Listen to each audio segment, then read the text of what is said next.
Rubber ബോർഡിന്റെ പ്രവർത്തനം മറ്റ് സർക്കാർ സ്ഥാപനങ്ങളിലും വകുപ്പുകളിലും നിന്ന് വ്യത്യസ്തമെന്ന് സംസ്ഥാന ആഭ്യന്തര secretary L Radhakrishnan. Rubber board തീവ്രബോധന പരിപാടിയുടെ ഭാഗമായ മടത്തറ റബ്ബർ ഉത്പാദക സംഘം മേഖലാതല ഏകദിന റബ്ബർ കർഷക സെമിനാർ ഉദ്ഘാടനം ചെയ്ത് സംസാരിക്കുകയായിരുന്നു അദ്ദേഹം.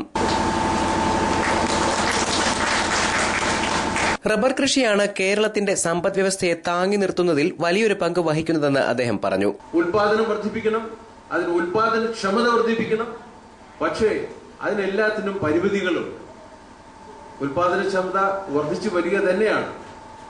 കാലാവസ്ഥയിലുള്ള ചില വ്യതിയാനങ്ങൾ, പ്രത്യേകിച്ച് കഴിഞ്ഞ വർഷം വരൾച്ച ഉണ്ടായിരുന്നു. അതുകൊണ്ട് റബ്ബറിന്റെ ഉൽപാദനം, കേരളത്തിൽ നിന്നുള്ള ഉൽപാദനം വളരെ കുറഞ്ഞു പോയിട്ടുണ്ട്.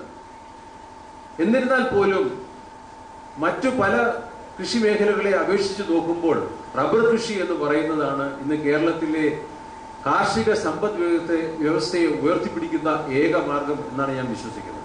മടത്തറ റബ്ബർ ഉത്പാദക സംഘം പ്രസിഡന്റ് ദിനാഥ് സുകുമാരൻ അധ്യക്ഷനായിരുന്നു. Deputy rubber production commissioner K Mukundan Pillai സ്വാഗതം പറഞ്ഞു. Joint rubber production commissioner E T. Francis Xavier, JEWS MD Kollam Panicker, KG Satheesh Kumar തുടങ്ങിയവർ സംസാരിച്ചു. ചടങ്ങിൽ മുതിർന്ന കർഷകനായ വിദ്യാധരനെ ആദരിച്ചു.